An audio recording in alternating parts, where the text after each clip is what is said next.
how did you learn how to describe tea to the Westerners? Because this is like a huge problem that I have, is that when you're speaking with Chinese people that have drunk a lot of tea, you can kind of make these comparisons. Oh, it's a hong cha, it's a red tea, it's an oolong, it's something like that. Even people that don't know a lot about tea will know more than regular people outside of China. But then once you get to these places, like, how do you talk to Swedish people about tea? Yeah, exactly. So I think it's very interesting. We all speak different language in tea. Production people and customers. Like for customer, we will speak food languages.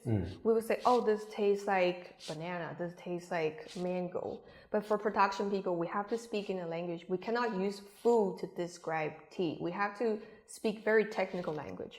We will say, oh, this is oxidized at this level. This is roasted to this level. We are a bit more technical, but that's two different languages. Do you feel like one of the languages is more true? I don't think necessarily that it's more true. It's just what helps you understand better.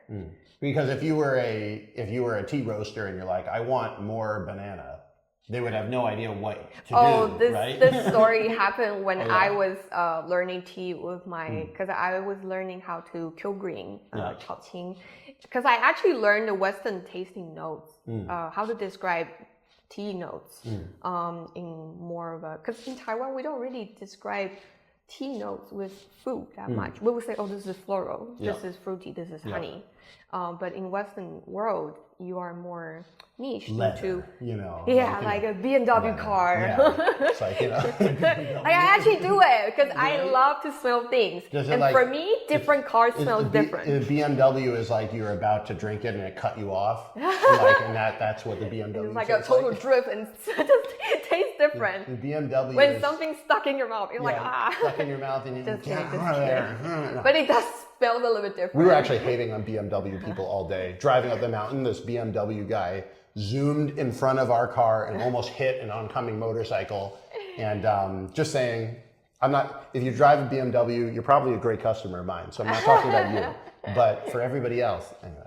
But this is the thing though, is like, it's a total cultural thing to describe things as cars. I actually get that. I'm always looking for ways to be able to describe it because it like taste is so personal. Exactly. I think taste is very personal. So the story was that I would speak to my master who told me how to kill green. I was like, this tastes like papaya milk. And he would tell me, don't speak to me like that. Don't talk.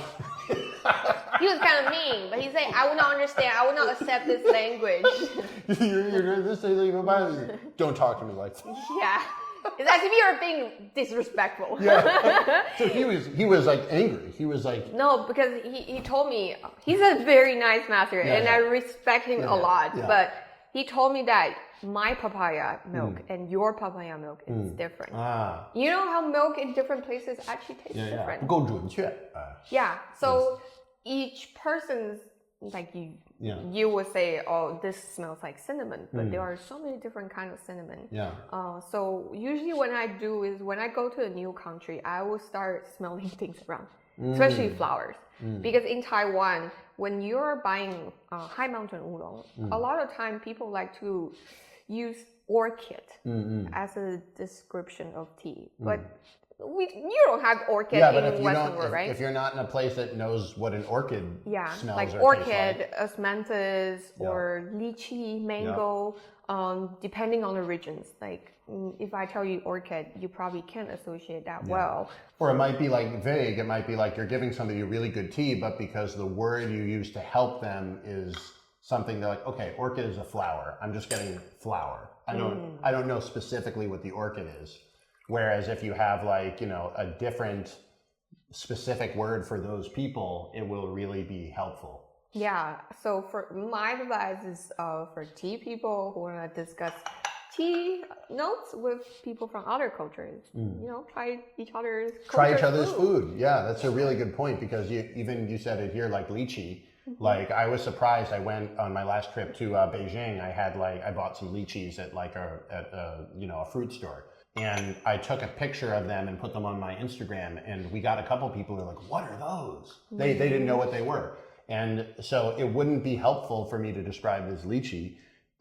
It's one of the problems I feel like sometimes people in the fancy food world will intentionally use words that other people are not going to know, because that way they're like, What's the point of that? I know, but this is what drives me crazy. Is like it doesn't do any good to describe it like that if it's not helpful, you know.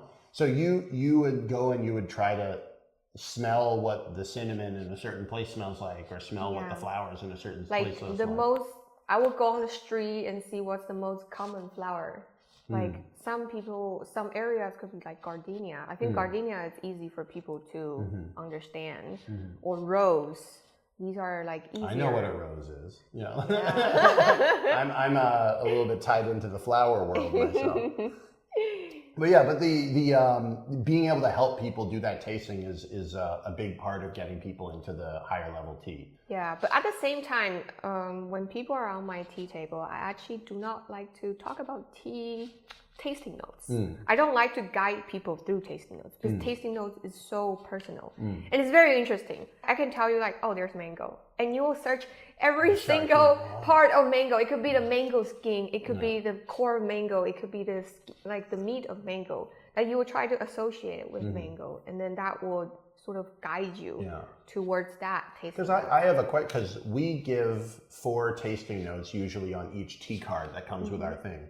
And those tasting notes I just make myself. You know, I wish I had more adjectives. People who have repeatedly had our teas notice like a lot of honey shows up, a lot of floral shows up. I did that because people really wanted them.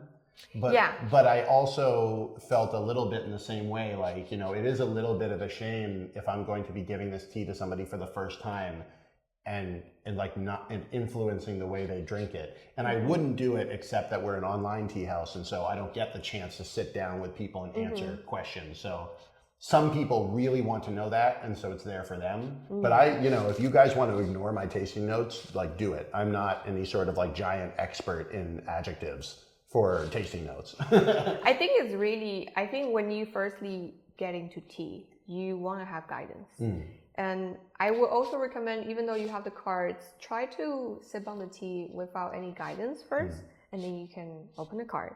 But these aren't necessarily the correct answer, because there's no correct answer on tasting notes, because it's very personal. Yeah, and same with the steep times and temperatures, would you say? Steep time, temperatures, I notice, a lot of people in the West are familiar with coffee. Strict. Well, yeah, and I think for coffee it makes sense. I'm not a big coffee guy either, but I've heard for coffee, if you pour the tea, if you steep it too long, or you're getting too long of an extraction, that can be bad for the coffee.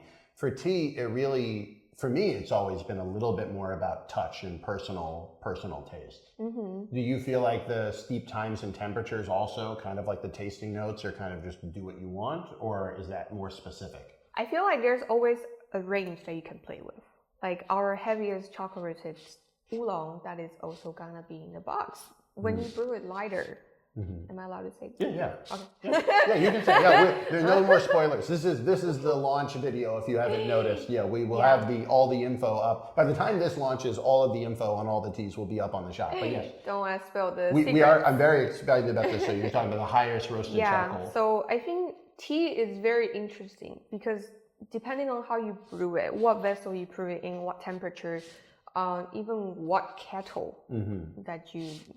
Like what kind of fire, like electric or charcoal, that all changes the taste of your tea. So of course, like steep time and also proportion and also temperature, that is one thing to play with, and they can be all very different. But I think good tea is very forgiving, and I think that's why you should always have good tea. Yeah, it seems funny, but the better tea you get, the harder it is to mess up.